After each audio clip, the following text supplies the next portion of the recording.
Hello बच्चों, let's read this question. The question says directions यहाँ पे गिवन है इन द क्वेश्चन। दो स्टेटमेंट्स यहाँ पे गिवन है एज स्टेटमेंट 1 एंड स्टेटमेंट 2। तो हमें क्या करना है, मार्क करना है correct choice as.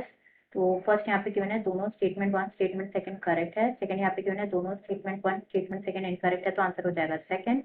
Statement 1 correct and statement 2 incorrect है, तो आंसर हो जाएगा third. Statement 1 incorrect and statement 2 correct है, तो आंसर हो जाएगा फोर्थ।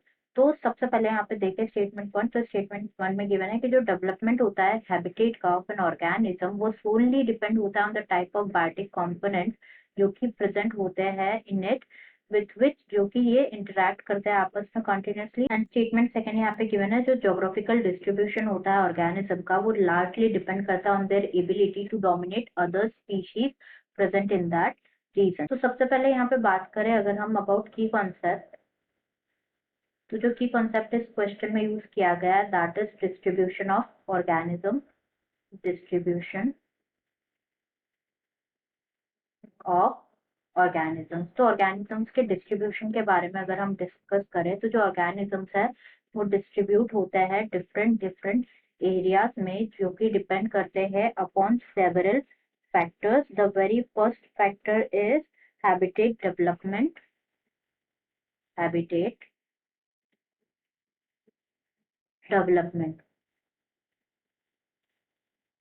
तो जो हैबिटेट का डेवलपमेंट होता है ना, ये कंप्राइज जो हैबिटेट होता है ये मेनली कंप्राइज होता है of two factors that is abiotic factor, abiotic factor and biotic factor. Abiotic stands for like non-living factor and biotic is living factor पे, like it is comprises of biotic and abiotic. Then जो habitat का development है। Next factor is geographical distribution of organism. Next अगर हम यहाँ पे बात करें about geographical distribution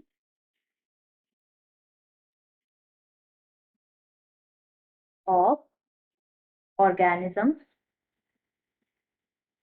तो जो जोग्राफिकल डिस्ट्रीब्यूशन होता है ना ऑर्गेनिजम्स का, वो मेनली डिपेंड करता है on abiotic factor. And abiotic में भी इट इज टेम्परेचर। टेम्परेचर। तो जो ऑर्गेनिजम्स की थर्मल टॉलरेंस है, ऑर्गेनिजम्स की thermal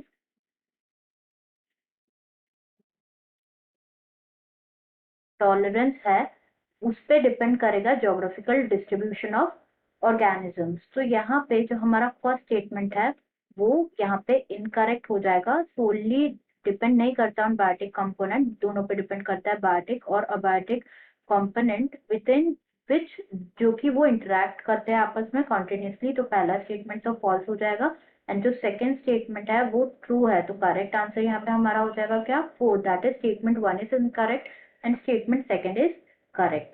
Answer will be option 4. I hope you understood it well. Best of luck.